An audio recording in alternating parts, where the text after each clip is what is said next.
and welcome to this podcast with ProTeam University. And today we have Captain John Yurkash with us from Whitestown PD. The topic today is going to focus on officer wellness, but like musculoskeletal fitness performance. I'd say that. He's going to do a better job explaining it because he's the topic guy. But we just know, me primarily working out of a law enforcement agency location with ProTeam Tactical, how important it is that our officers feel fit and ready for duty at all times. But more importantly, how they're kind of keeping up with that and holding themselves accountable. That's a hot topic in law enforcement in general, just like fit for duty topics. And should I call you Captain during the podcast? You can call me John. John, okay. I brought John on because he has implemented a pretty successful program within his agency, and it's completely voluntary. But what they do is pretty objective in how you're performing overall. I'll let him explain it because he's designed it and been to training to kind of get it to the point that it's at now. But at least just how you get buy-in, how you get officers to want to do it, understand it's not punitive, and get them excited about their own accountability for their wellness. And we also have background facilitator who's not on camera asking these questions so we can get through the topics that we outlined for today. But without further ado, question 1. What's the first one on the list? Why annual or any routine physical assessment matters? So why annual, or in our case, we do semi-annual. We do it twice a year.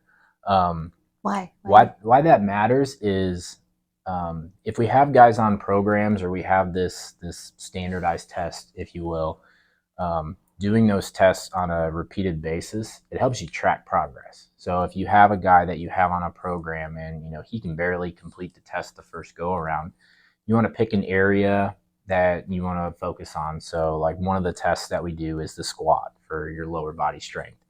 Well, law enforcement, you're using your legs for walking, running, jumping, pushing, you name it, you're using it for everything. So, we might say instead of just, we're going to get everything better, we might say, let's focus on your squat for 6 months. Everything else we'll just kind of maintain, and we'll pick one thing at a time, and we'll see what works, we'll see what doesn't work. And you get to see that progress in 6 months. 6 months is enough time where you can actually get them on a strength regimen where you're going to be able to see, all right, you were here, you couldn't even lift half your body weight, and now we're 6 months later and you're at your body weight. So we can track, with actual numerics of their progress. Or if they get injured, we can see what the regression rate is, or even if there is any regression, or if they've just maintained that. So it just gives us an idea when we're doing that periodically to be able to track progress. And if guys have something they want to focus on, I've had a couple guys come talk to me after the test and say, how do I get better in this area? They're doing fine in everything, but, the weighted sit-up they struggle with. So, we can actually say, all right, the goal for the next time is we're going to get better at the sit-ups. Do everything else, do exactly what you're doing, but we're going to work on your core to get everything else better. So not only that, just the metrics part, but it's also competitive-wise, like we have a leaderboard in the room. So it gives guys the opportunity when they put in the work to get a little bit of credit for that. So it's just something to kind of keep going so that guys don't fall off. You do it once a year, and guys might train a couple weeks before just to make sure they pass and they get the credit for it. But by doing it every 6 months, it kind of keeps guys more accountable.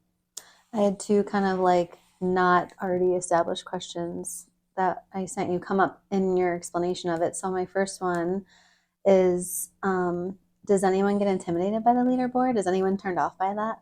I haven't heard anyone so far. Me personally, I see stuff and it's like when I see my name either not on a category or very far down, like to me that's motivation. But no, especially as we're bringing on new people, young people, that's one of the first questions we get is like, hey, how do we get up there? Cool. So it's, for some people, it's kind of motivating.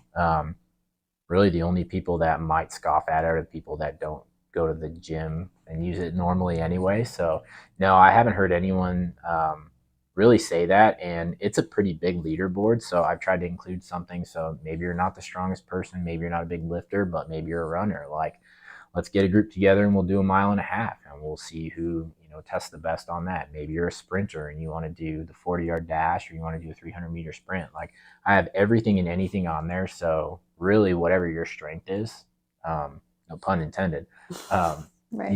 you have the opportunity to get up on there. And if there's something you don't know, we can work on that. Very cool. Yeah, there's always the resistance, Mhm. to things. The other thought I had too, I don't want to paint with too big of a brush, but a lot of the agencies we talk to, not just in Indiana, but it's like the minute you get out of academy, there's no longer Mhm. fitness standard. There's not testing. There's not really much, maybe screening if you're real progressive, but nothing is like mandated. Mhm.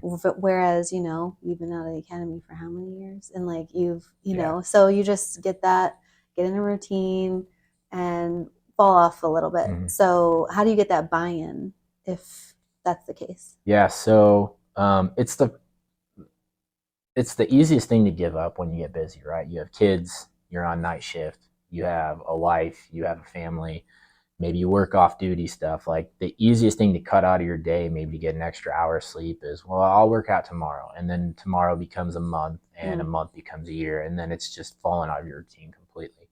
So I find that's the hardest thing to break, is when somebody doesn't already have that in their routine, like trying to establish, like, hey, just give me 2 days a week, 30 minutes, 2 days a week.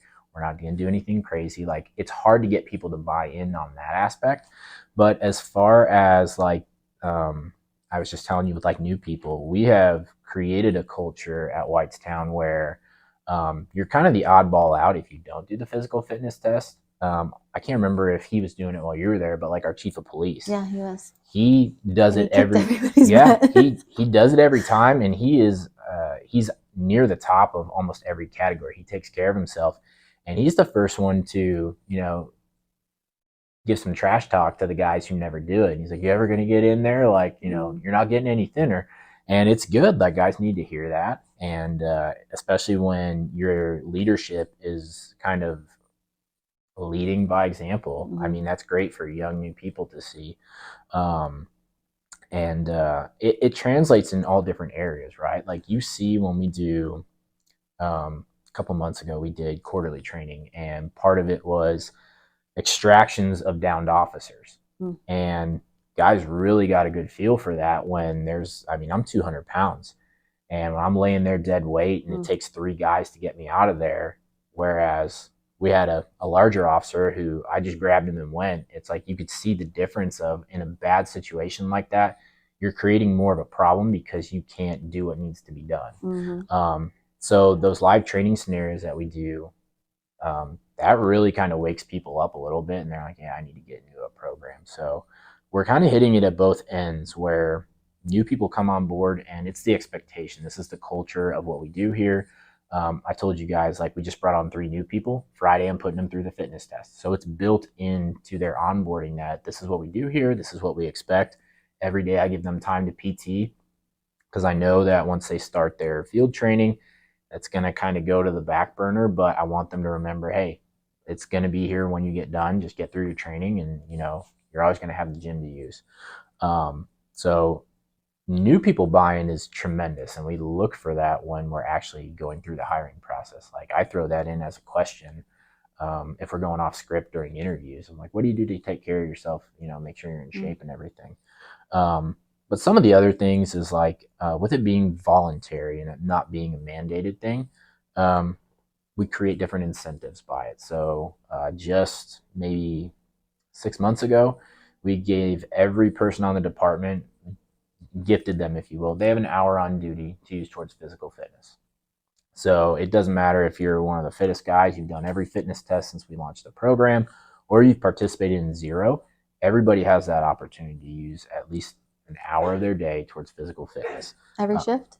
Yep, every single shift. Now, manpower and calls for service can obviously affect that, but like one of our night shifts, for example, I was staying late one night and I ate dinner with them, and they at dinner said, all right, who wants to work out when? Like, this guy went at 5 at the beginning of shift, and the rest of us are going. And they just talked amongst themselves, and I'll go at 4 a.m. or I'll go at midnight. And every single one of them worked out in a 12-hour period. And to me, that was awesome. Like they weren't doing that just to blow smoke or anything. Like they all take care of themselves. So like they've bought in. That's a shift that has bought into the program, and it's starting to spread like that where guys are just buying into that. And then we've actually create a pay incentive as well. So if you go, we have 14 shifts a month that guys can work, not counting days off or anything like that.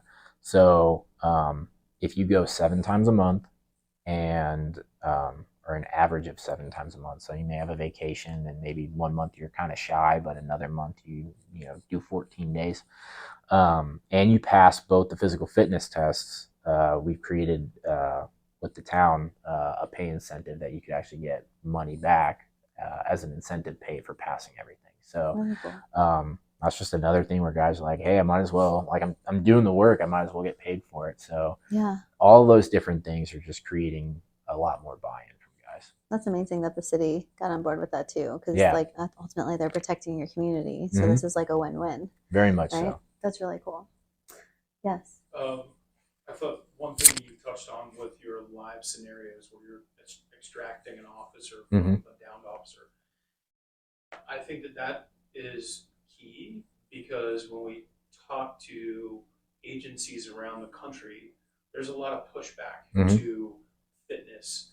And I think the first thing where most officers on the street go is, this is punitive in some way, shape, or form. And I thought that your downed officer scenario is where we should probably lead versus talk about fitness in a general concept, because that's where people go. Law enforcement goes to the negative first, when it's really officer centric. How to help your brother and sister in those scenarios. Very much so. And I do like a 30-minute to an hour presentation before I do the physical test with the new people. So like there's a lecture part of it too, where that's part of it, is like you don't want to be the weak link to your shift. Like you don't want to be the one that your people are counting on in a gunfight or a firefight or an officer down situation, and they don't want to rely on you. Like that's a big part of it, is you want to be as big of an asset in every single way, whether you're the brand new officer or you're the veteran. Like you want to be the one that they're like, all right, he's here, thank God, rather than like, oh man, he's here, I might as well like just stop breathing, so I kind of build that in, and a couple other things that I kind of try to hit on too is like, we got bad guys trying to kill us, suicide is up, heart disease. We've got so many things that are already killing us. It's like, why not combat a few of those, right? Like aside from the decompression aspect of exercise and physical fitness that you get, like that's my stress relief. Like the hour or two that I spend in the gym, like that's when I clear my day out, right? But with heart disease and diabetes and all the free wonderful McDonald's and energy drinks that we get from places, while they're much appreciated, they'll start to stack up. So it's like, why not combat the things that we can, so that when we have to deal with the things that are a real threat, like we don't have all these other X factors weighing in. So I try to hit it from every angle I can, just to kind of let them know like, hey, this is ultimately for you. Like I want you to get to retirement, and I want you to enjoy retirement, but put in the work to get there. Yeah, and I think as a civilian in a community, I kind of expect the people that are there to protect and serve to be able to do that. Like I don't want anyone to roll up and I'm like, oh boy.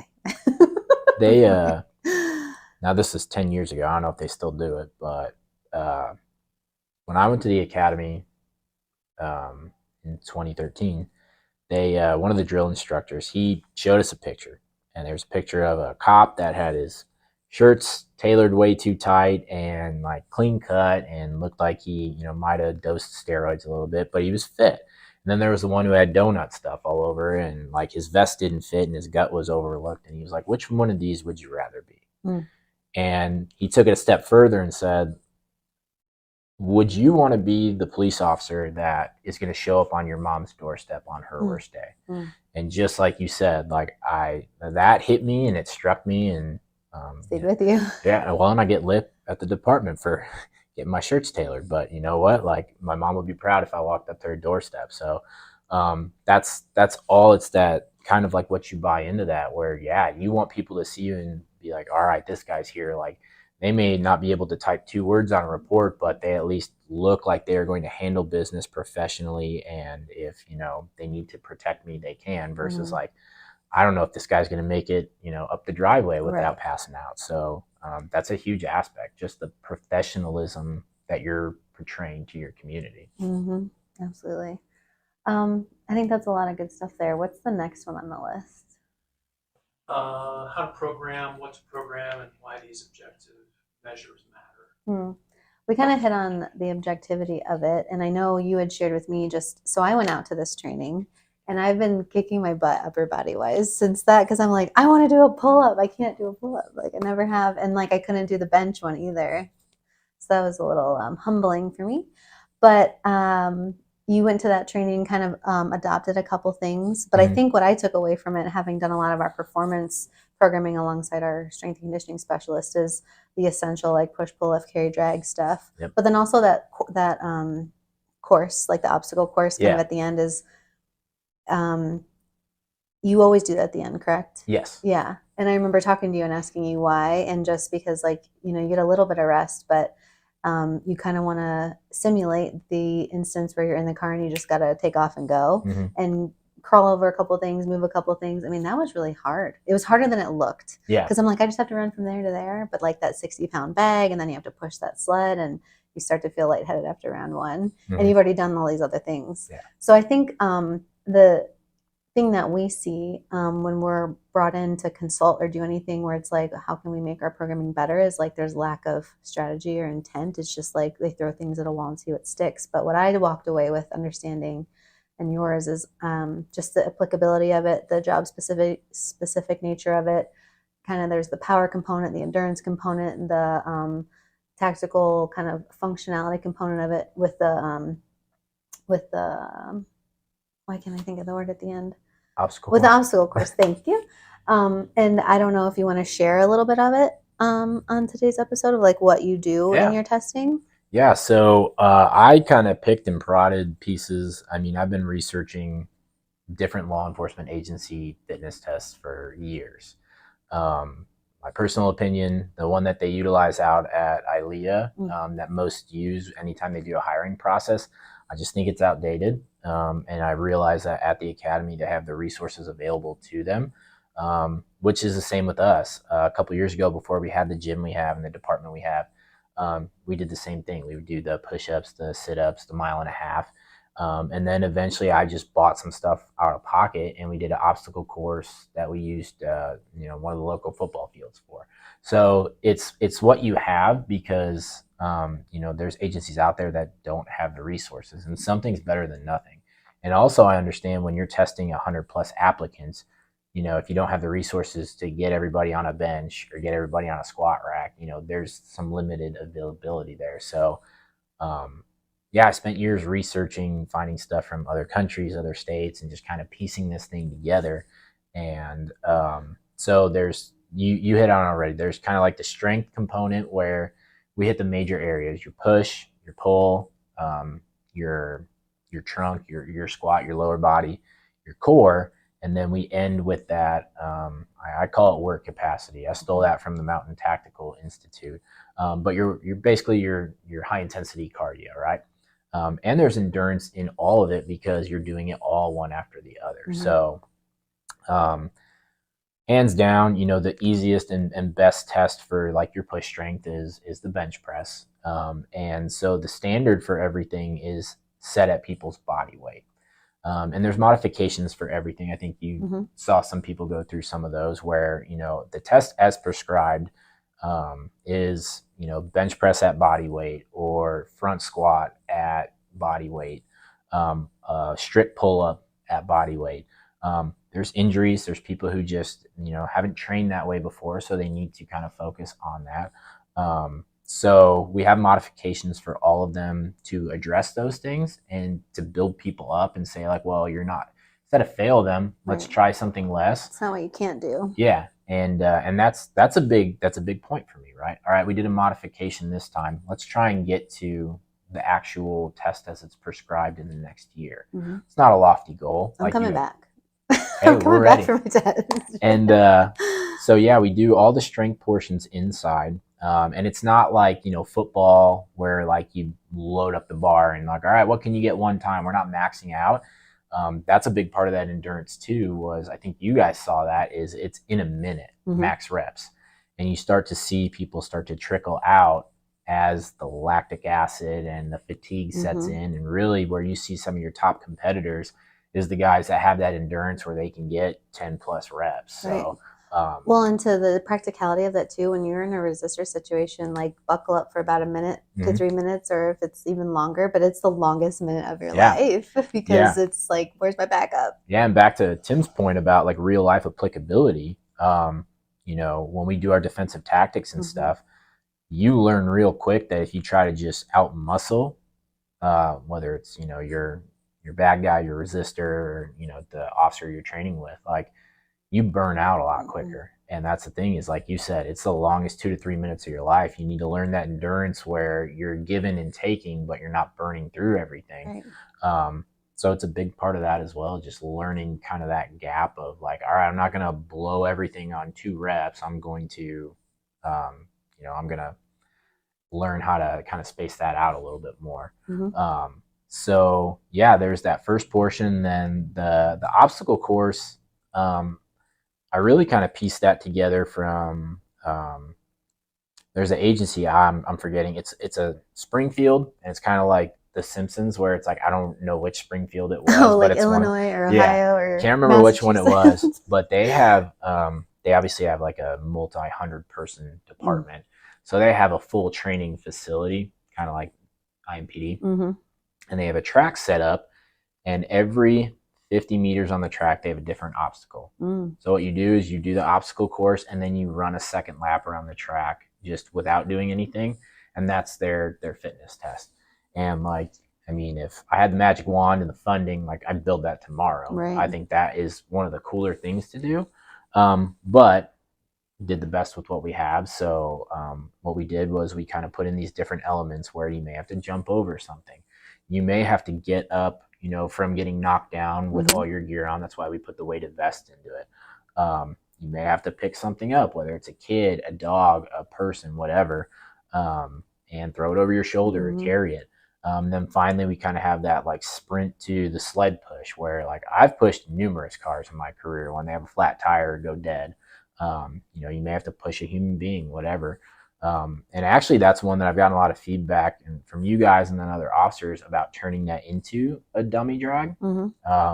So I've actually been working with the fire department to try and incorporate the dummy drag into that, because a lot of guys think it would be more applicable. And that's the big part of the test. If guys ask me questions, like if I don't know the answer or if I think it's a better idea, we'll change the test. Like, I have no problem with that. But most of the time with like the strength stuff, we'll talk about this. Well, why do we do that? Because it's a good test of your upper body endurance strength. Oh, okay.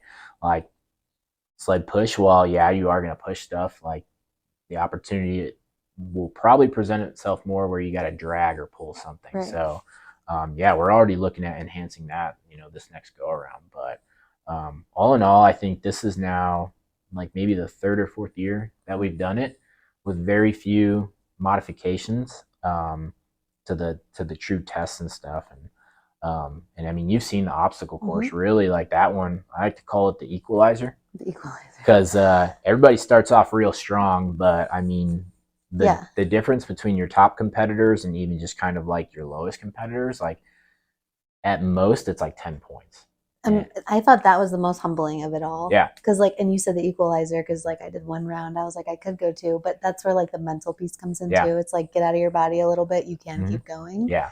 Yeah. Because in the moment you get the adrenaline, like you don't really feel all the things, but this, like, you already did a bunch of stuff. There's not real harm right in front of you, but I could see how that could make it or break it for some people. Sure. That last piece. We could obviously talk about this all day because you're very passionate about it. And I think it's incredible that the department of your size is as progressive as it is. I think just in general, being Indiana now, a lot of the Indiana-based agencies are pretty progressive in law enforcement, between the collaboration of the agency itself, then sending them out to ILEA, but instilling this culture in them before they even go, and being in a large metro department, pretty progressive with how they want to do injury prevention, just keep that tenacity of your body is your weapon, so to speak. Like, it's what you have out there. So I think that's pretty incredible. But the last thing I wanted to end on, remind me of that last question that's on the list. Successes or lessons learned with incorporating physical fitness standards. So that was one thing, but I think more like if someone were to watch this and they're like, how do I do that? I would say reach out. But you might get bombarded. I guess just how do you make a program successful if you're just trying to get it off the ground? I'm going to quote Arnold on this. Okay. He said even Mr. Olympia had to start somewhere, right? So just starting to do something. I think a lot of what I see with some people who don't want to get started is they don't know what to do. They get on Instagram, they get on Facebook, they get on Google, and they look up some program that makes zero sense to them. So, whether it's, guys reaching out to me, like my department, or, whoever's watching this. Shameless plug. Reach out to ProTeam.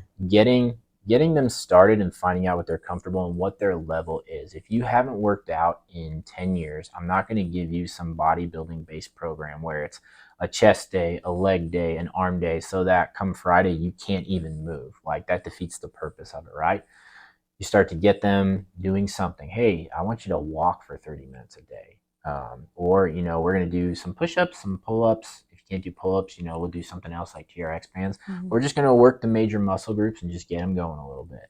And that, again, that leads into that progression. And I think that's the hardest part, is seeing the different areas that people are in and knowing history, right? Like, you got to know if they've had injuries or if they have restrictions, so that you can program that in to make sure they're not hurting themselves or doing that. But even with that, it's like the follow-up is even more important. Because like after our last test, I had several people come and reach out to me for a program, and I based the program off of the test. So it was like we did an upper body day. So you're doing your vertical and your vertical push and pull, your horizontal push and pull. But the main strength test was your vertical or your horizontal push, so your bench. And it was like we would find out what your max is first, and then we do this 6-week progression where it's going through, different percentages of what you're supposed to be lifting based off of that max. And then in 6 weeks, we retest and we see if there was improvement, if you plateaued, so that we can just keep going. So that's broken down even more than like when we do the 6-month test. This is every 6 weeks, so we're really checking to see like what we need to tweak. And same thing, it's got the squat built in on the lower body day. On the lower body day, you're doing, hamstrings, trunk, squat, like everything that will work your hips, because those often get neglected. And so everything is just kind of modified off of that. So you've got like your people who know what they're doing, they've trained, and you're just kind of giving them the recipe, right? Like that's something is like, if people don't have a routine to go off of, I think that's when they get stagnant, or they don't want to go. And then boiling that down to, all right, how can I make this applicable to our least common denominator? So our person who's never exercised before. You're not going to add any weight to it. You're just going to use your body, and you're going to get comfortable with that. And we're going to learn to move the right way, so that when we start incorporating weight, we're not hurting ourselves. Exactly. And it takes time, but like if you're passionate about it like I am, like to me, that's not work. Like that's fun. So I coach people that, and there's great videos on YouTube and Google and stuff where you can go and actually watch, trainers who know what they're talking about instruct on how you're supposed to do things. But I usually say that to guys, like, if you have a question, just come find me. I'll find you a video. I'll come demo it for you. I'll walk you through it. That way they know what they're doing, and they're not just like, well, I think this is what I'm supposed to do, and they end up hurting themselves. So, well, and to that point, what we'll be able to, it's a good segue into just, if you find yourselves not knowing what to do, ProTeam University has courses, videos, other clickable links that you can reach out to us and our resources to be able to help you get there. But really appreciate your time. Of course. And today. And you have one question. We have an audience question. So I think that all of that leads me to where I was going to go next is in the general public, a lot of times what people, the stumbling block that people run into is they don't know what to do and they don't know where to go to get the information. And they have to be vulnerable enough to admit all of those things. And I think it's compounded in law enforcement because vulnerability is not something that you want to show as a law enforcement officer. So I think accessibility to you and not being intimidated. I mean, you're a fit guy. It's obviously you lift, and I think that in and of itself is probably challenging for some people to approach you because they already feel like if they're not shaped like you, they're already intimidated out of the gate. And so I'm giving you props in your approachability, but I do think that that's specific to law enforcement. That lack of vulnerability is a big component as to why people don't engage. Yeah. Yeah, but I think just meeting people where they're at, like you said, because, we, prior to us even entering the scene with a lot of our agencies, it's kind of just like, how strong are you? How much can you lift? How can you flip this tire? And it's like, why does that even matter? So you have to kind of dismantle some of those mindsets, which is extremely hard to do because if you already have this culture built in, culture eats strategy for breakfast every day. So one person can't do that. And it just is a slow trickle over time. So like you said, in 3 years, it's slowly kind of picked up in its popularity and the buy-in and just the participation. And I think that's the other piece too, is just be patient if you're trying to establish some kind of program like this, because it's not going to happen overnight, because you might be up against some long-standing history too. Yeah. But you keep going. So yeah, I think you guys kind of hit the nail on the head too. Like, my build, I've been fortunate enough that I've been playing football since I don't play football anymore. I wish, but I played football for 12 years. So I started when I was 10. I was fortunate enough to play at Division III college for a couple of years.